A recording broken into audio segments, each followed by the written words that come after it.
Injury Report Analysis Show. I'm Drew Dinkmeyer here with Mike Gallagher. Hope you guys had a great Thanksgiving weekend. Hope you guys enjoyed Justin Fan in my spot on Friday. He's the best. Him and Mike are two pros at this injury game. I'm just here learning from them. So Mike, Monday morning, injury time. We got a 9-game slate ahead of us. We got some big Q tags. How are you doing? Doing good. I packed in the interrogation room from like my little Sedona kitchen the last time. So ready to go here. Let's get into it. Nice. All right. So let's start. The latest question mark that we got just maybe like an hour ago, somewhere around there, was Zach LaVine questionable on the injury report. We hate midday upgrades, or in this case, downgrades, I guess I should say, in terms of status. Always a concern. Was it illness? Is that what it was listed as on the injury report? Oh, boy. All right. So what are your thoughts on Zach LaVine? I'm assuming you have no inside sources as to what kind of illness we're dealing with here or his likelihood of playing tonight. But what would the Bulls without Zach LaVine look like? I do not. Home game, so it's no LA Light Knife, New York Light Knife, anything like that. Miami. It is no South Beach my flu. favorite. Oh, no. It's the Joni Loves Chachi, Charlotte Shaw and Chicago Cheap. My stupid little thing. So we don't know. It's a really good matchup. The Hornets play really fast. They give up a lot of interior driving stuff. I said in matchups I liked before knowing this that I thought DeMar was in a huge spot here. So obviously if Lee doesn't play, I mean DeMar could just go totally ham here. While Lonzo and the ball rivalry game also gets more opportunity to handle the ball and distribute. So he would be in a really good spot. Yeah, I mean, you take out LaVine, who's got like a 20-ish% assist rate, a 30+% usage rate, and you add on a Bulls team that doesn't have a ton of depth. They got a little bit of – we talked about this before, that whenever a big player is out, you have to think in the context of both how the minutes would be replaced, in this case, Zach LaVine being a guard or a wing, depending on how you're classifying him, and then how the usage would be replaced, how the role would be replaced. And the Bulls are thin on options to replace the role. In terms of players that can really take on usage for them, it's DeMar, it's Vucevic, and then it's probably Kobe White in the second unit, maybe Ayo Dosunmu. But there's not a lot of, shot creators for themselves on this team. Lonzo creates shots for other people. Caruso creates shots for other people. But there's not a lot of guys who create their own shots. And so I think you would see a monster role from DeMar DeRozan. You'd see a really big role from Vucevic. Whether he can actually make baskets or not is a question mark because he's been shooting the ball so poorly all season long. You would certainly see more playing time increase from Lonzo and a higher assist rate because the ball would certainly be in his hands more. I don't know how much more usage he can take on his own, but there's certainly just some leftover that would flow to him. Similar thing for Caruso. And then the guy who could soak up usage, and depending on how they stagger guys, would be Kobe White. Do you think we'd go back to the situation of Kobe White from the past, where the ball was in his hands a ton in the second unit, and he was sort of initiating, or the Kobe White from this year, where he's just kind of a spot-up shooter, and the ball isn't in his hands as much if LaVine is out? Yeah, I kind of think it's still off ball. Do you think they would start Caruso, or do you think they would start I think they would start Kobe? Caruso. Yeah, I think so too. I think it would Donovan be was talking about. Yeah, I think it would be that starting lineup that we're looking above with Caruso over LaVine. Mm-hmm. Yep. And they were playing Caruso more like in the middle of actions and stuff, almost like a forward or like a 4-man. It was kind of weird. So they really trust him, not just for his defense, which you would need against a perimeter-oriented Hornets offense. So I think it makes a lot of sense to start him. Put him on Rozier, kind of chase him around a little bit. I think that would probably be the way to go. Yeah, I think so. Yep. And then put the Ball brothers on each other. Yep. That would be my expectation as well. So in that situation, when you're thinking about lineup combinations and how they would do it, I wonder what Billy Donovan would do in terms of, I think he'd stagger DeMar as one of the earlier subs to be with that second unit. Because I think you could get away with enough offensive shot creation between Lonzo, Vooch, and Caruso that you could play them with two kind of lower usage guys or cutter type guys, but then get DeMar into that second unit with Kobe. And in that case, if that were the case, I do think Kobe would retain that off ball kind of role. if they staggered Vooch out early, then I think Kobe would have the on-ball role in that situation. I think they're more likely to keep Kobe off-ball, but it is something to kind of keep in mind because he's a guy that could, from a secondary perspective, just fill some of that usage. Otherwise, I think Vucevic and DeRozan would be in line for really, really. I mean, DeRozan might take 25 shots. Vooch might take 15 to 20 shots. So much offense kind of run through those guys in the scenario.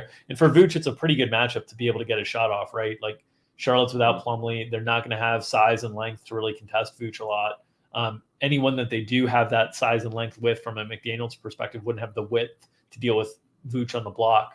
So if Vooch can get the shot corrected, this looks like a big upside spot for him. Yep. Got just news on Tony Snell's going to start for Norman Powell, according to Casey Holdall. Yuck. Talk about that in a second. But yeah, I think we covered all of it. This has to be a Vooch spot, right? I think so. If Levine sits, yeah, it has to be. I think so. Yeah, I think so. It's uncomfortable because he just has not played very well this year. But I think him and DeRozan would have to pick up so much. I think Lonzo is going to be a little bit volatile tonight. I think Lonzo's volatile most nights because when he's making threes, the upside is really there.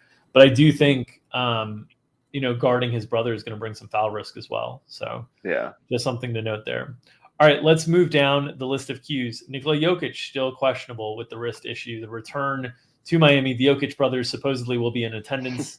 So we'll see if any more shenanigans take place between the Heat and Jokic, or even if Jokic is available tonight. He's been questionable for the last week to 10 days, has not been able to play through the injury.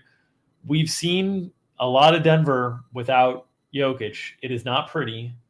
It's a lot of Will Barton. It's a lot of Aaron Gordon and just whatever else can get it together during that course of the night. They're now without PJ Dozier. Bones Highland is also questionable, another player that could soak up some of that usage. What do you think? Are we going to see Jokic back tonight? I don't know. I thought he was going to play in the last game after going through, Tuesday, I think, warmed up without the brace, and then got kind of ruled out early after that. So not feeling great about it, but never know. I think he's got a shot to play. I think this game's somewhat early. Yeah, it's the second game of the day, so we should have this one, excluding that early. Well, which no one wants to play that Magic Philly game. We'll talk about Magic guys in a second, but yeah, I kind of think he's got a shot. And then also, if he doesn't play, I mean, talk about possible blowout here. Denver won't have their home court that helps them a lot. They play much better defense. They've been horrible on the defensive end since Jokic went down. They've been one of the worst teams in the NBA in so many different categories. So it could be real ugly. Yeah, on some South Beach potential as well. Yeah, definitely. But I mean, unless guys are mispriced or cheap or something, I'm probably not going to be leaning into it too much. On the other side of that same game, Jimmy Butler and Tyler Herro both listed as questionable on the injury report. Obviously, we've seen the Heat play, at different times this year without pieces. We saw no Tyler Herro on, I think that was Saturday night against the Bulls. Mm-hmm. So we have seen this during the course of the year, and obviously with Kyle Lowry, Bam Adebayo, Jimmy Butler, and Tyler Herro, whenever any one of those guys misses, it condenses the opportunities for the other guys. What are your thoughts on the likelihood of seeing Tyler and Jimmy play tonight? Yeah, so Herro has the body soreness tag again, which is weird. So I think he would play, which would pretty much, we saw Max Strus kind of step up and fill a lot of minutes there to get some shot creation there. So we'll see what happens, or I should say shot making, excuse me. But I think he's got a shot to play. Jimmy Butler's got a tailbone contusion. Kind of never really know what the details are on that. But yeah, probably has a shot to play. I don't think they're not in a back-to-back, so I'd probably expect both of them to play today. Yeah. If they both go, I don't think you'll see a lot of value on the Miami side of things just because they've been priced for playing with a little bit without these guys. There'd also be, game risk with Denver with not knowing the Jokic thing. So I think those injuries will really dictate whether any of these guys are playable in DFS tonight.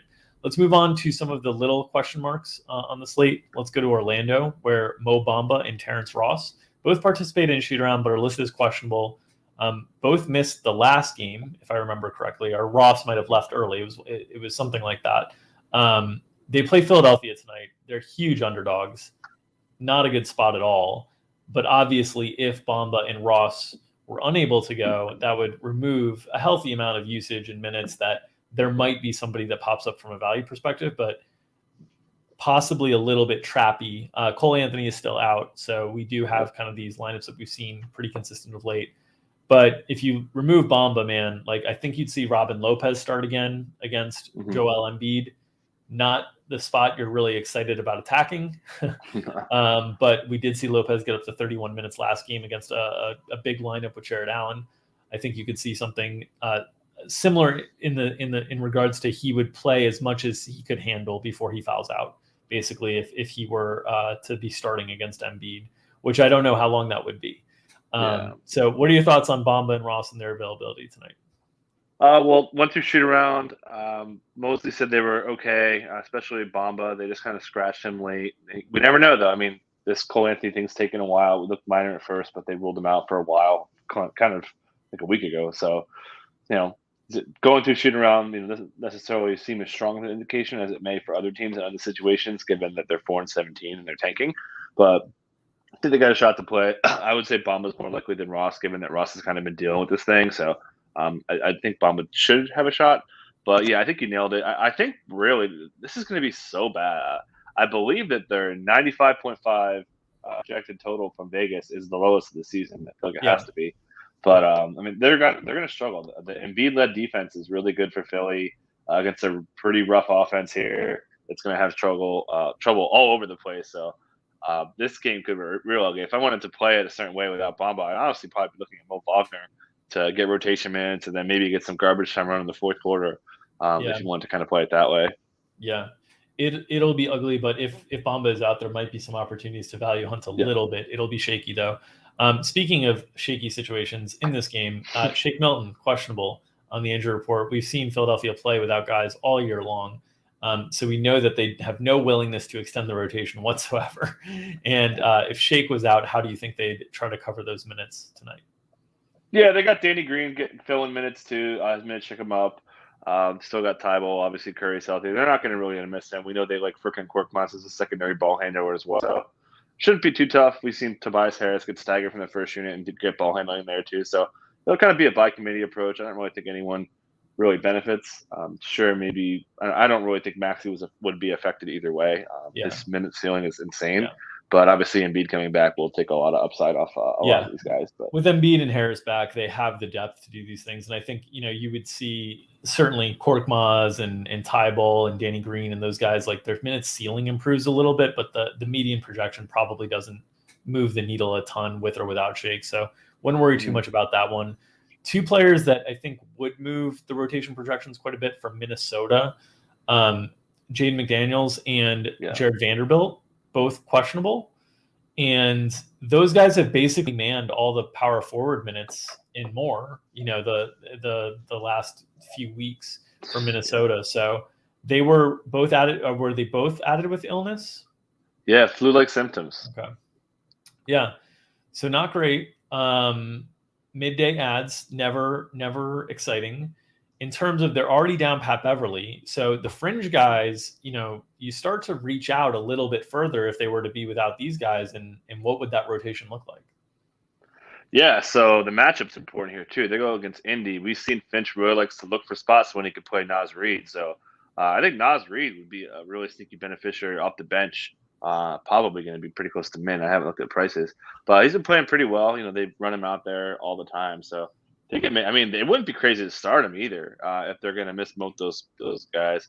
Who knows, the extent, who's sicker than who, whatever. But I think he would be a beneficiary.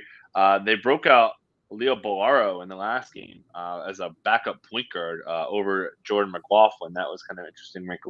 A good look at him. Got really talked up by Kat. And Kat said he's kind of has a complete game. They can kind of play him everywhere. So they'd probably play Bolaro maybe more on the wing if everybody's out. And then bring Jordan McLaughlin back in, fill minutes that way. I think he would be in the rotation kind of either way. But yeah, obviously Prince will play more too. But I assume we'd see Okogie back in the rotation in that scenario. Probably still. I think they want to play Bolmaro over Okogie though. So not that you'd be playing either one, but we probably have to convince to Okogie. But I think Bolmaro would. Just number of bodies though. For sure. They played 9 last game. You take 2 of those guys out. If they were both out or something, you're down to 7. you need to get at least a 9. So Okogie and McLaughlin are probably next guys up in that scenario. Maybe Layman after that. But it's tough to get a read because that's getting really deep into the bench that we have not seen this year. I would say McLaughlin over Okogie for what? So McLaughlin would be 8 though. They're not. I'm saying like in minutes hierarchy. Then Prince and Beasley would still play a lot, I would assume, under these situations. So you might have some value kind of through that. So definitely one to keep an eye on. On the other side of that game, Indy has not released an injury report yet. They're on the second end of a back-to-back. So we'll wait to see if there's anything regarding Karis LeVert there. But they and the Clippers have not filed yet. Some other small questionables. Jetty Osman for Cleveland is questionable. They're healthy enough now that I don't think that makes a huge difference. What are your thoughts on Jetty's availability and how that would impact the rotation? Yeah, I don't have much on this one, but I don't think it's going to really impact it much. They've got having their whole starting lineup back is pretty well. I'm sorry, with Okoro and for Sexton from what we're used to. But yeah, they've got enough guys. I don't think they would really miss him. They could bring Windler in for a couple. Bring Lamar Stevens, who they really like, as kind of a 3/4. He could fill minutes that way. So yeah, I don't think it will really have much of an impact on guys. Similarly, Utah has Royce O'Neal questionable. We've seen him miss the last game. They basically just start Joe Ingles, Rudy Gay, and Eric Pascal can take up some backup power forward minutes. Ingles' value improves slightly in that scenario. Bogdanovich's value improves a little bit, but not enough that I think you're like firing any of these guys aggressively. So in the last game against New Orleans was a huge blowout. So the minutes there are not super representative. But I think I don't think there's much more to add on that situation with Royce. Do you have anything else to add there? I think the only thing would be good for Dame. We were because he did a pretty good job on him last year over 3 games. So losing him as a primary defender on Dame, I think it will help him a lot too. And then I guess we'll talk about the Portland side in a second. And talking about the Portland side, Norm Powell is out tonight. You mentioned Tony Snell moving into the starting lineup. That makes sense to me in terms of them just trying to keep like second unit continuity together. And Tony Snell, like they don't need usage in the first unit. So I do think that is helpful to Dame, CJ McCollum, Yusuf Nurkic. I think it's helpful to all of those guys to have Tony Snell as like the low usage wing guy that's just out there to play a little defense and stretch out the opposing defense. Yeah, somewhat bad news for Nazir Little, obviously not starting now. Also somewhat bad news for Robert Covington, because if he has to worry about Nazir Little versus a 3/4, could see him less likely to close. And then Anthony Simons also, like you'd rather have him compete with those guys instead of Snell filling wing minutes that way, filling in for Nas and areas like that and that specific spot. So all those guys, their upside comes off a little bit. It may just be kind of as you like to call it, a Keith Bogan scenario though. Yeah, I don't think he'd play a ton in that spot. You want to talk about Dallas while I answer my door here so I can have lunch? Yes, you get some quick delivery. Delivery.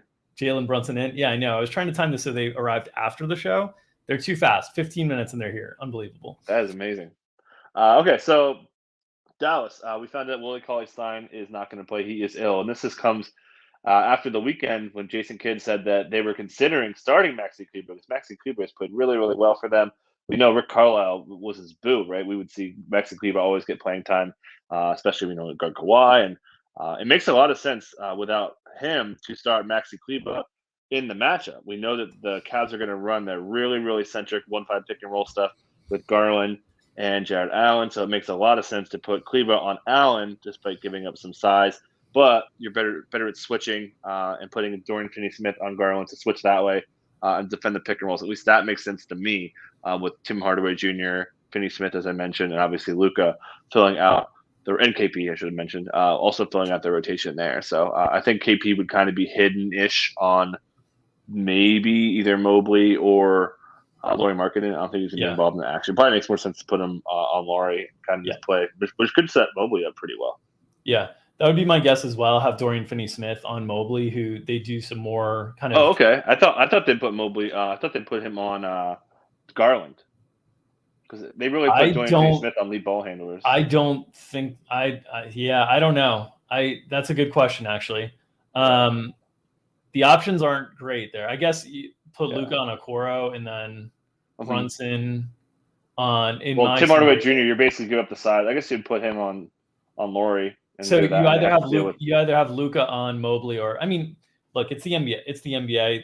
Like you switch a lot and like possessions change, so it's really not that big of a deal in the grand scheme of things.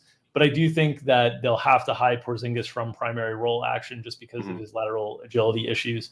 So, and I do think that kind of instills a higher likelihood of the minutes for Dwight Powell and Maxi Kleber being really solid tonight. Both those guys should be, into the 20s. Kleber is the guy who has the ceiling to him in terms of minutes. He's the guy that can get into the 30s. Powell usually can't. But both those guys should be really solid without Willie Cauley-Stein. I don't think you see Moses Brown. I don't think you see, maybe you see Boban. I doubt it, though. Kidd has not been as comfortable doing the Boban stuff, which really, because you have to go to zone. That's one of the things about Carlisle. Like, Carlisle has always used a lot of zone defense. And with Boban, you have to play zone defense because he can't defend a pick and roll, basically. So I think Powell and Kleber's role should be pretty solid tonight. And funny story, we were going to put a Willie Cauley-Stein prop out, and like literally the second that we were going to do it, Cauley-Stein got ruled out. It was hilarious. Yeah, we had Cauley-Stein unders ready to go, but weren't able to fire them tonight. Okay, Kenrich Williams out for Oklahoma City. Does it matter? Does anything Oklahoma City? Of course, they're playing Houston. Let me. There was a question about the guys getting tied in to the Rockets. I don't think Kenrich. The one thing I want to talk about with Kenrich was the Darius Bazley / Poku stuff, because Mark Daignault was asked about maybe pulling Bazley because he hasn't been playing well lately and playing more Poku. So I think that's kind of something to keep an eye on there. But I don't think it's a spot for it. I think they want to stick with Bazley. Probably throw him on Christian Wood. Wood's kind of cooked him quite a bit, even against the small ball stuff. I think they're going to want to put Bazley on him and then put JRE on Jayshawn Tate and kind of build their defense that way. So pretty good spot for Christian Wood. And then just to answer the question, this doesn't really matter for this one. It's a home game. The Rio Grande Valley Vipers aren't really far from them.